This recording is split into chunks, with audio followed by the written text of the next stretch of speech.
Good morning, you're watching World News and I'm your host, Klaudia Czerwińska.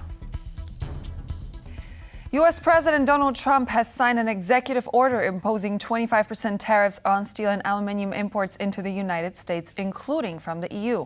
Preparing for new trade relations with Washington will be one of the main debates at today's session of the European Parliament. Our correspondent Kazimierz Łysiak is there in Strasbourg. Good morning, Kazimierz. So what can the EU do to prepare itself for the tariffs? Good morning, Claudia. Well, that's the question that everybody here is trying to answer at the European Parliament in the wake of the news that Donald Trump has signed an executive order imposing these tariffs. Let's listen to what the US president had to say. Today I'm simplifying our tariffs on steel and aluminum so that everyone can understand exactly what it means. It's 25% without exceptions or exemptions. And that's all countries, no matter where it comes from, all countries. If made in the United States, however, United States of America, there is no tariff, it's zero. So if it's made in the United States, there is no tariff. All you have to do is make it in the United States. We don't need it from another country. President of the European Commission, Ursula von der Leyen, issued a statement today saying that these tariffs that she regrets to hear about these tariffs imposed by the US president, that this will hurt only consumers, and the EU will impose countermeasures of its own, that it will be a strong response from the EU. What will it be? We don't know yet, but if history is anything to go by, we can look at 2018, for example, when US President Donald Trump, then when he was president, imposed tariffs on more than €6 billion of aluminum and steel imports from the European Union. And the EU responded with its own duties of close to €3 billion on American products. Now, let's talk for a minute about what tariffs actually are. These are taxes imposed on imports, and these costs will have to be paid by American companies who want to import products from the EU. So in short term, this will definitely hit American companies and consumers in the short term. But US President Donald Trump says that he wants US companies to buy US-produced steel and aluminum. That's one of the reasons why he wants to impose these tariffs. Now, here at the session of the European Parliament, EU Trade Commissioner Marcos Šefčovič said that these tariffs will only serve to fuel inflation and that this is a lose-lose scenario. So nobody here is happy about these tariffs, and we will have to wait and see what the actual response of the EU will be. Thank you so much. That was Kazimierz Łysiak reporting live from Strasbourg. Development ministers of the European Union are meeting in Warsaw to discuss supporting resilience in Ukraine and other partner countries. The talks in the Polish capital could also involve the future of the EU amid Donald Trump shutting down the USAID agency. The ministers will discuss supporting Ukraine's education sector, rule of law, and civil defense. During the meeting, officials will also debate the future of international development and scaling up so-called global gateway activities. This EU initiative is intended to strengthen partnerships with developing countries through infrastructure projects and help them achieve development goals through the private sector.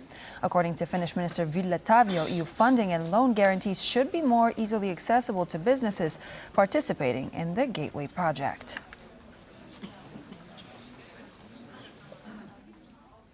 Ukraine has imposed emergency power restrictions in the aftermath of overnight and morning attacks by Russia.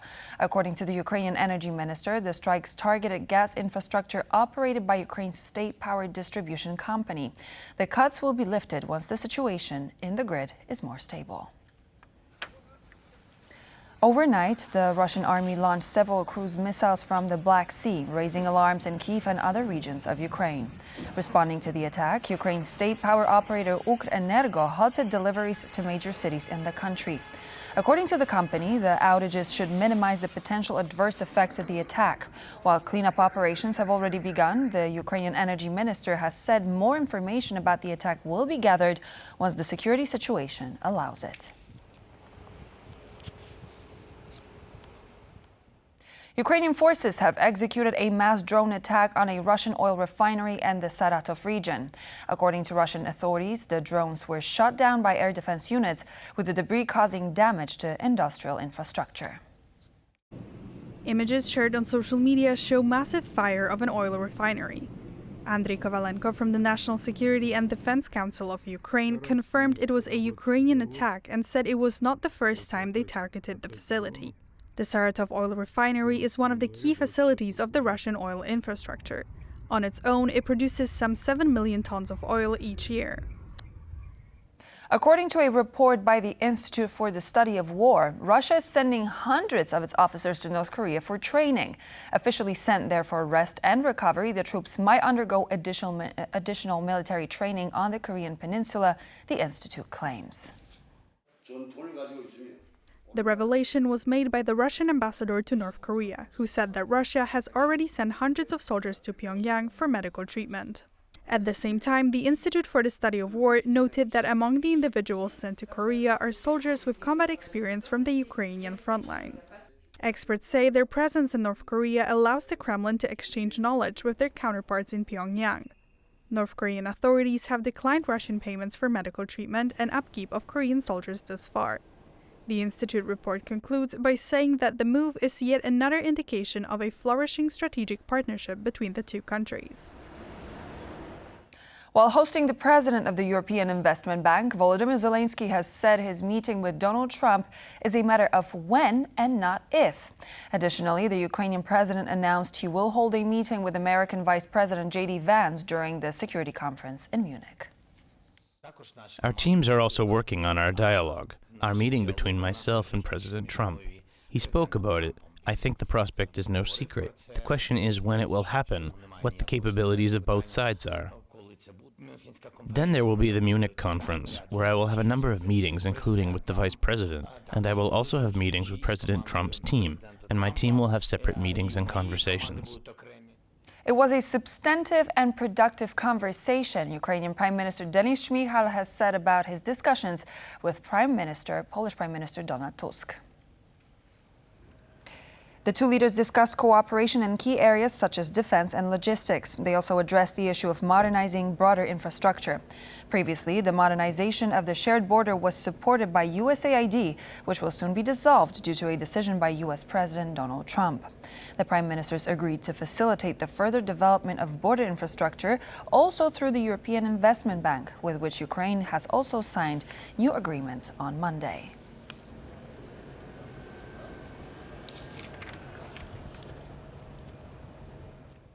Washington's freeze of foreign funding efforts has begun impacting investigations of war crimes committed by Russian soldiers in Ukraine. According to a document seen by the Reuters news agency, Donald Trump's decision to suspend USAID's activities halted also dozens of jobs and tens of millions of dollars in aid. At stake are 6 American-funded projects at the Ukrainian Prosecutor General's office, valued at $89 million. Funding for at least 5 of those initiatives has already been frozen. The affected efforts covered issues ranging from preservation of evidence to anti-corruption initiatives. 2 of the listed projects were funded by USAID, while 3 by the Bureau of International Narcotics and Law Enforcement. Out of the frozen funds, $47 million was allocated to investigating war crimes committed on Ukrainian soil. Hungarian Prime Minister Viktor Orban and the leader of the German far-right party Alternative for Germany, Alice Weidel, are set to meet in Budapest on Tuesday. The AfD and Orban share some political beliefs on rebuilding Europe's relations with Russia, as well as strong anti-immigration policies. The meeting follows an exchange of posts on the social media platform X. However, Orban has previously stated that Weidel was the one who requested the meeting. In the past, the Hungarian leader has expressed his support for Weidel's candidacy for the role of German Chancellor and her far-right political party. Weidel's visit to Budapest will reportedly last 2 days. Why are you blocking aid for Ukraine? Lithuanian authorities have said that they need around 33 million euros in EU funds to secure cables on the Baltic seabed. EU leaders have accused Moscow of orchestrating attacks on seabed infrastructure, describing them as part of a broader Russian hybrid warfare strategy. According to Lithuanian officials, since October of 2023, at least 11 cables in the Baltic Sea have been damaged. In response, NATO launched a surveillance mission to prevent further attacks in the Baltic. On Monday, authorities in Vilnius said securing the cables would require at least 32 million euros from Lithuania alone. The officials went on to say the country can finance these operations if they're able to recover the money later from EU funds. Georgians in the country's capital protested for the 75th consecutive day, with police resuming the detentions of demonstrators. Last evening's protest saw opposition politician Levan Gorgichashvili among those arrested by the law enforcement in Tbilisi. Footage uploaded to social media shows dozens of police officers detaining opposition lawmakers in the city center. Protesters have been reporting increased aggression from law enforcement and a cordon being set up outside of the parliament building. Pro-European protests in Tbilisi have now been raging for 2.5 months. Recently, Georgian police returned to the central Rustaveli Avenue to prevent demonstrators from blocking the road. Hamas has postponed the release of the next batch of Israeli hostages, blaming what the group called Israeli violations of the ceasefire deal. In response, the Israeli Minister of Defense, Israel Katz, said the announcement stands contrary to the previously negotiated agreement. 3 more hostages held in the Gaza Strip are due to be freed on Saturday, in exchange for more Palestinians held in Israel. United Nations spokesperson Farhan Haq has said any delays to the deal are a problem and all parties should stick to previously agreed upon terms. The announcement came shortly before people gathered in Tel Aviv to mark the 24th birthday of Israeli hostage Alan Ohel. Protesters at the event said the hostages should have been freed months ago, and their blood is on the hands of Benjamin Netanyahu's government. Polish President Andrzej Duda is attending the World Government Summit in Dubai. The meeting is one of the largest such conferences in the world, where heads of states and entrepreneurs discuss the future of economic development. Duda will make a statement kicking off the Future of Mobility Roundtable and the main sessions of the conference. Additionally, he has multiple unofficial meetings, including with his counterpart from the United Arab Emirates. Before leaving Warsaw, the president said that the summit is an opportunity to discuss the upcoming anniversary meeting of the 3 Seas initiative. The World Government Summit in Dubai will end on February 13th and marks the 3rd visit of the Polish president to the country. Tuesday marks the 2nd and final day of the AI Action Summit taking place in Paris. The summit, co-hosted by the French President and Indian Prime Minister, will include a plenary session to discuss key common actions to take on artificial intelligence. Prominent political leaders from the US, EU, China, Canada, and Germany are in attendance and will be participating in the plenary discussion. The Polish finance minister will host a panel at the Polish embassy in Paris on the sidelines of the summit. On Monday, the 150 billion euro funded EU AI Champions Initiative was announced at the summit, aimed at increasing Europe's competitiveness when it comes to AI technologies. And as of now, what you've just seen is basically the live feed of the opening of the 2nd day of the summit taking place in Paris. As we can see on the screen, we have French President Emmanuel Macron greeting the members of the 2nd day of the summit, and we will be reporting more as the day goes by on the latest developments from the AI Action Summit here on TVP World.